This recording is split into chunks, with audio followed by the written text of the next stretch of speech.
Ngas. Eh? Kok iso ngas iki? Ngas sapa ngasemin? Lagune mau aja dipleroki. Mas kok iso ngas-ngas? Gak ngas piye? Mas. Nyanyine wong bindeng kan ngas. Dadi nek bindeng beda ya. Beda. Nek apa ke ra bindeng mas, barang bindeng tuh ngas ngono. Alhamdulillah. Alhamdulillah. Wa syukurillah. Ketang bengi, hawane adem. Sing nonton isih ana 7 sing ngantuk 9. Belah. Lak kurang loro. Sing nonton isih akeh. Sakeh. Angger modele cek nang kene kae awet iki berarti urune menawa luwih akeh. Urunane luwih akeh sing Iya narep ditinggal kowe mana? Kadung urun akeh wis. Hebat, sukses. Iya ta? Sukses. Nenggone apa awak dhewe nyambut gawe nenggone puguh.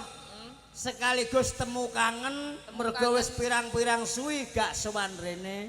Pak, bener. Nah, iya ta? Iya. Dikenalno Trimanggala budaya sing luwih anyar, sing wis penuh pembenahan. Ah, iya ta. Senajan to sak perangan para kanca do Ngabarke piye? ya kabar-kabar burung nek Trimanggala budaya iki wis apa iki wis mati. Oh iya. Wis ora enek ngono ning alhamdulillah warga Puguh isih percaya. Awak dhewe dikei kepercayaan supaya menghibur dalam rangka HUT. Ya ta? Republik negara kita tercinta Indonesia sing kaping 80. Muga-muga tansah sukses terus warga kene. Rezekine lancar. Sing joko-joko ya muga-muga ndang ketemu jodone. Sing duwe utang akeh muga-muga ya ndang lunas. Sing utangi muga-muga lali. Sing utangi? Ben ra dibayar maksudmu? Ya ora kok iso. Iso sing utangi lali, ya wajibe utang tetep bayar. Iki mang lagune aja dipleroki. Iya. Budaya iki menunjukkan bangsa. Budaya menunjukkan bangsa. Dadi lewat budaya iki wong iso dingerteni kondi asal usule. Lah kok iso? Lho lah nek ra iso iku piye ya? Contone? Wong budaya iku menunjukkan jati diri. Oh, kae ketoprak berarti saka Jawa Tengah, Jawa Timur apa Jawa Timur sing kepereng kulon kususe. Ya ta? Lho kae ludruk saka Surabaya. Iya. Ya ta? Saka Jawa Timur. Kae Jaipong kok Jawa Barat. Dadi duwe khas dhewe-dhewe. Mempunyai ciri khas. Iya. Ya. Jare pepatah ngandakno kae ada apa lain ladang, lain belalang, lain lubuk, lain ikannya. Apa iku? Apa sing dimaksud? Lho, nek dhewe apa ke kutha mawa tata, nek desa mawa cara. Beda daerah, beda nggon iku beda tata carane. Sing penting iso nyambut gawe, iso saling melengkapi. Padha karo kowe karo aku ngene iki ya. Lah karo kowe kenapa? Blangkon jare padha. Ya blangkon padha. Lambi padha. Ya ta? Nyambut gawene ning panggung padha. Kudu iso saling melengkapi. Iso saling menyempurnakan. Iya. Lho, ya ta? Berarti kaya ibarate kaya pot bunga ya, Pak. Pomo pot bunga. Pomo pot bunga aku pote. Lah aku bungane. Aku dadi kembange. Ya apik. Saling melengkapi. Ya. Bisa menutupi kekurangan satu sama lain. Oke, ya. Ibaratnya kaya kebun binatang. Nek upamane kaya kebun binatang, aku kebune. Lah aku binatange. Jadi pas ya. So melengkapi satu sama lain. Upamane mobil ambulan. Mobil ambulan aku mobil ambulane. Aku mayite. Lho. Jadi wong loro iso komplit iso menutupi satu sama lain, bisa bekerja sama. Nyambut gawe bareng. Tapi aja aku belas gak ana apike ya. Lho, mayit. Lah nang jarene upamane pot bunga. Kowe dadi apa? Aku pote. Aku bunga lho apik siji. Iya. Lah upamane mau kebun binatang. Aku kebun. Lah aku binatange. Iya. Lah iya. Kowe kebune? Kowe binatange. Berarti lak tunggale kethek aku. Ya ana kethek, munyuk, wedhus, cempe, asu, kirik. Lambe ceprot sisane ora iso. Napa? Aku iki wong tuam. Paling ora iki kudu iso menghormati aku, iso ngajeni aku no. Lho, ngajeni. Lho iya no. Oh sesuk tak kek ning pasar pon. Lho. Lah terus lah njaluk diajeni pira kowe? 250 apa 500 apa 1,5 juta? Lho. Apa gandong kowe wis poel? 2.500? Sik.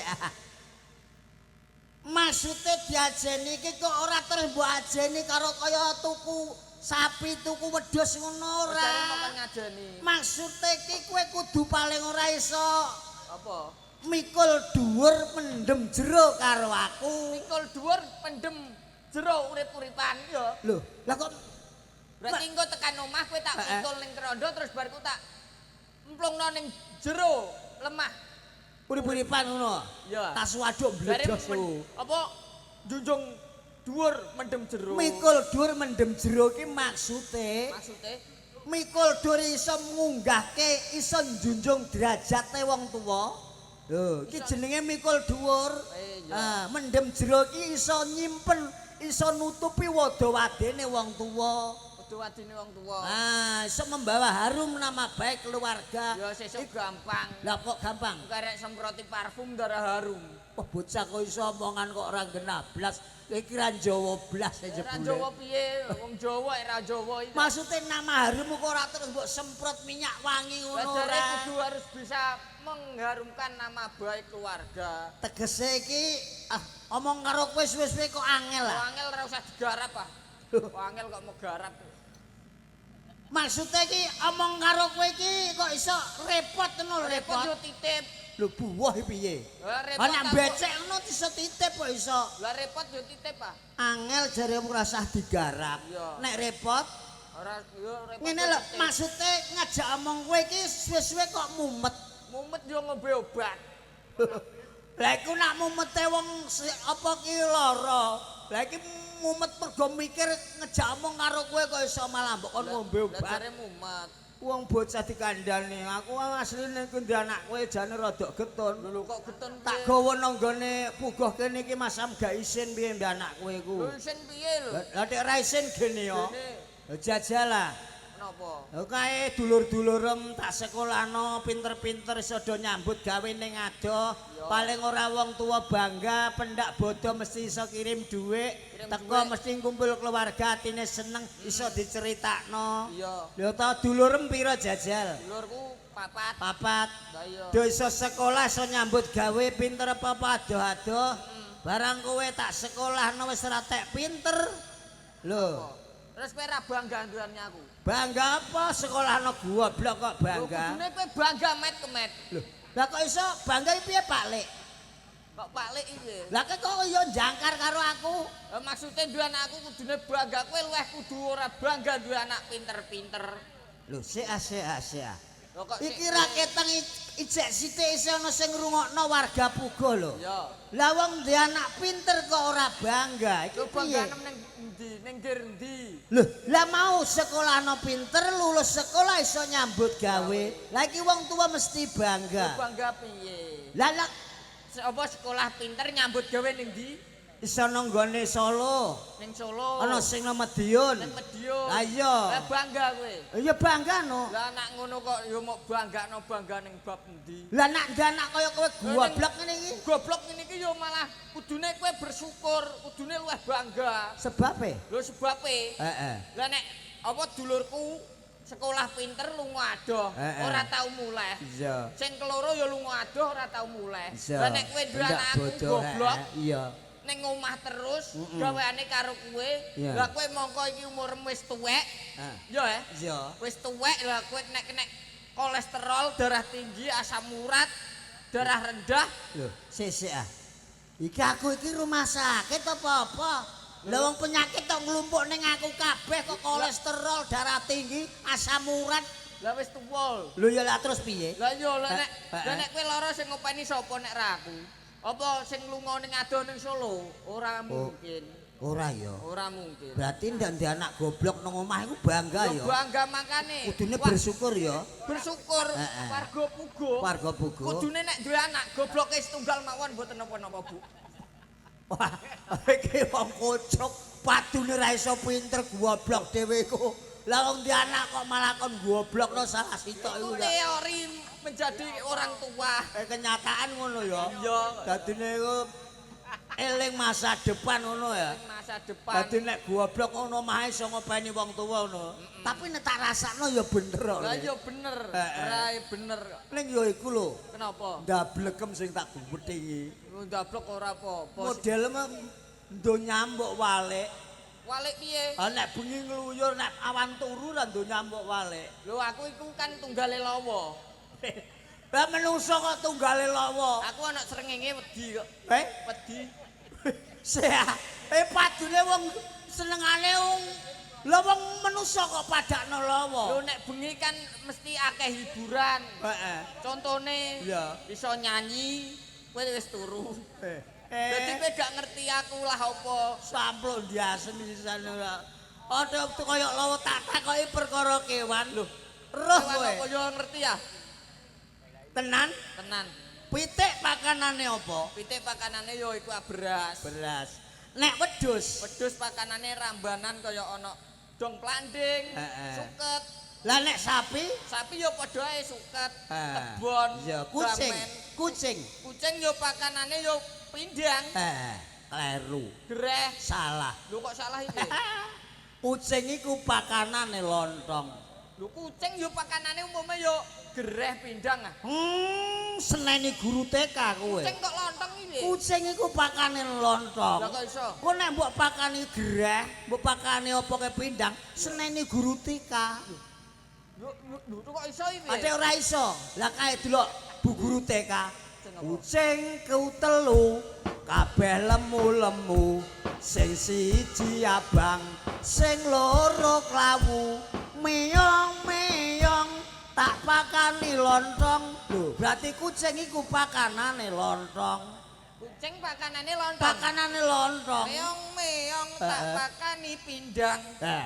Seneni guru TK kowe. Tak pakani greh ora ono ya. Ora ono. Lontong ya? Lontong. Iya. Pandane kok.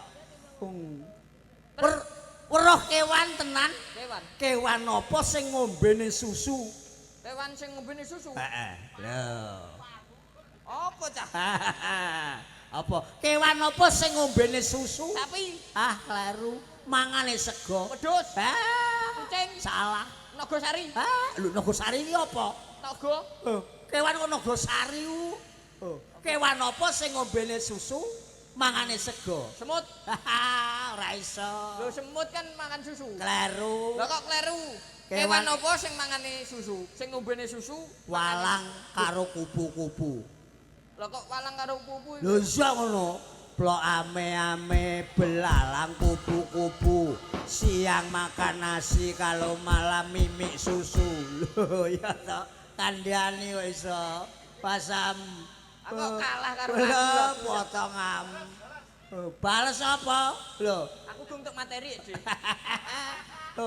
Kewan apa ya to? Apa? Apa ki sirahe ndase sapi? Ya. Awake kebo, Ya. buntute jarang, sikile macan. Lah yo ora ono ah. Ora ono. Kewan, Ya. sirak apa ndase sapi, Ya. awake kebo, buntute jaran, Ya. sikile macan. Oh, kewan apa? Yo gak ono. Kewan apa? Ora ono. Bener. Duh. Kok bener iki? Lah ya bener gak ono. Alhamdulillah wa syukurillah kajate wis kasembatan raketang wis padha randat lho. Kae delok layare wis do digulungi. Ya wis Lho, panitia jare sore mang wis ngendikan. Ngendikan piye, Pak? Wis dawuh tobak ndang dicakuti ndang dibari. Ya. Cakuti para sore nek sepi dibari. Lho, Oke. selak ditinggal kanca-kancane pisan maneh semoga pertemuan nggih pepanggihan dinten menika saged nyambung silaturahim malih kalih keluarga Trimanggala Budaya kalian warga masyarakat Puguh. Donga dinunga muga-muga lancar kabeh warga Puguh. Selamat rahayu wilujeng tinebeke saka bolak benduning Gusti, cinaketake karharjan kabejan kamulyan kesuksesan. Dina becik sampeyan muga-muga iso ketemu maneh karo warga kene, ya ta? Nderekno karo kae lho. Ponakam Damar Wulan. Damar Wulan. Ah, dadine aja ngantek kowe wong tuwa, dere tuwa-tuwa sembrabas kakean batang beras iku aja. Nek iso iku wong tuwa iki desa sembur pokoke wuwur. Oh. Ya sembur ya wuwur. Ya ta? Lah, beda kalane beneh karo padatan. Tak ringkes ora apa gewebut ndang bar pokoke. Kayak nyunggi Monas gitu. Kayak nyunggi Monas. Monas piye? Tole Damar Wulan piye? Pangapunten menawi sedaya kawula damel kaget. Saklebetipun batos panjenengan. Witrana boten kados lumyanipun. Damar Wulan ngagem usul ingkang kados ngaten. Banjur mengku karep apa tole Damar Wulan kok nganggo sing kaya mengkene iki? Ngimuti lelampane kang sampun dumados perkawis tiyang sepuh kula. Kanjeng Rama mauten. Estunipun saklebetipun batos rupen sanget napak tilas. Dipakatipun Kanjeng Rama mauten. Ora apa-apa, luwih becik kuwi. Apik nek duwe gegayan sing kaya ngono. Ning nggih ngaten. Heeh. Kula kok kepengin sanget gayuh kamulyan nyang Praja Mojokerto. Mila kula nyuwun dhateng Posabdo Dalakwanaya keparenga nderek kula wonten ing Praja Mojopahit. Rasa kuwatir. Ayo. Siramu bakal tak tutke, bakal tak teriak tekan Mojopahit. Apa ning gone Mojopahit? Langsung apa nekan dhisik? Ujung-ujung ning gone kepatihan. Ya wis ayo. Ayo.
Pripun Kakang Damarwulan pesan apa mboten? Ayo.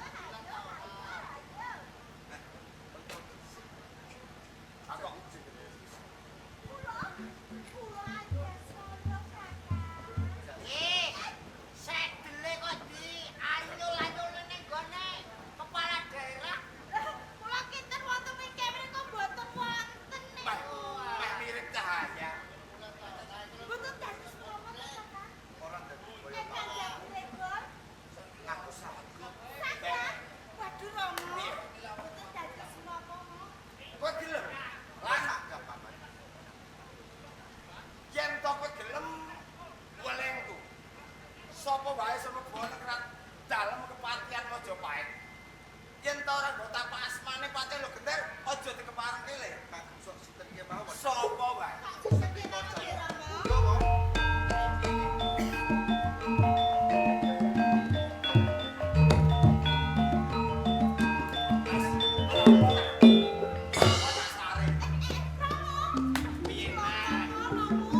Kalau mau ngantuk lagi.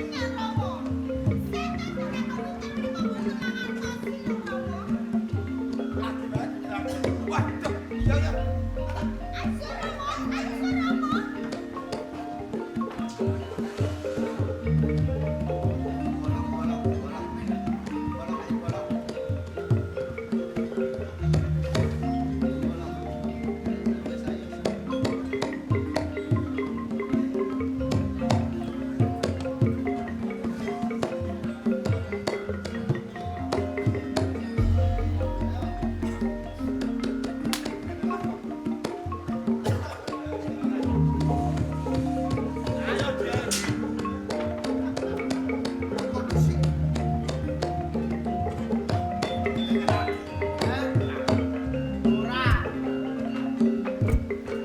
Ora teges aku tenan. Wit krono nggonmu cedhak ana ing parigulan. Jane kowe iki sapa to sak? Layang Seto, Aku komite. putrane Rama Patih Lunggendek. Aja ngaku gawan ngaku. Lamun tok kowe sak klorone ngaku gawan lamun putraning Patih Lunggendek. Mongko putrane Patih Lunggendek mung siji. Anjas. Oh, ora ngerti kowe. Kowe sak tenane sapa kowe? Aku Damarwulan. Minangka sing jaga paring. Walah, pegawe anyar. Setopo dening kowe komite. Karepmu apa? kepengin bali ana kepatihan. Tapas paring Patih Lunggendek. Aku gono ing papan gunungku dhewe kok nganggo tapak asma. Putra Patih kabeh mau wis dadi pranatan ora ing parigulan kepatihan. Sok sapa wae ora bakal ndak keparengake mlebu yang kepatihan lamun rung bisa nganterke. Yen aku bacut, Aku kok kok kaya mangkono. Wis mikir, Aku ora ter karo kowe. ayo. Kowe, kowe wae. Wah. Kowe.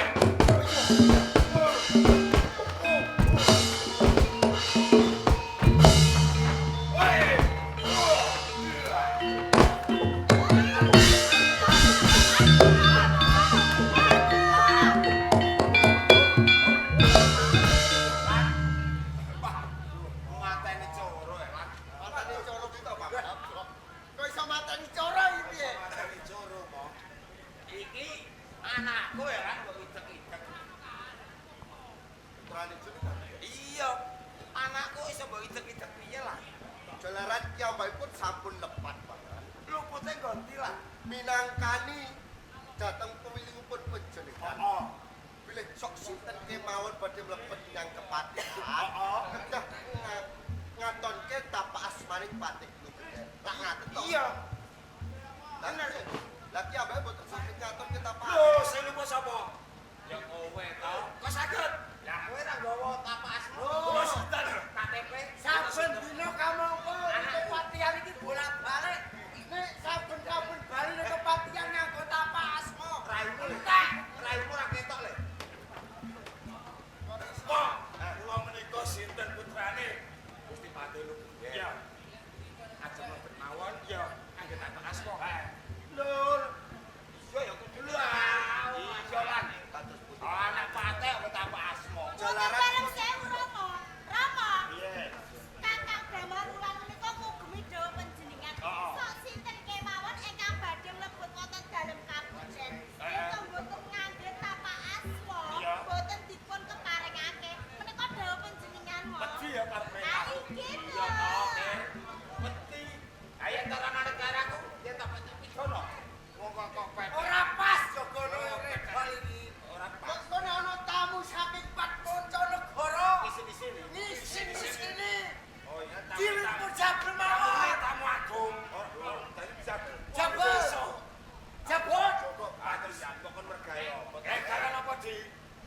Lah kok jabeli apa kon mergawe? Tak bisiki.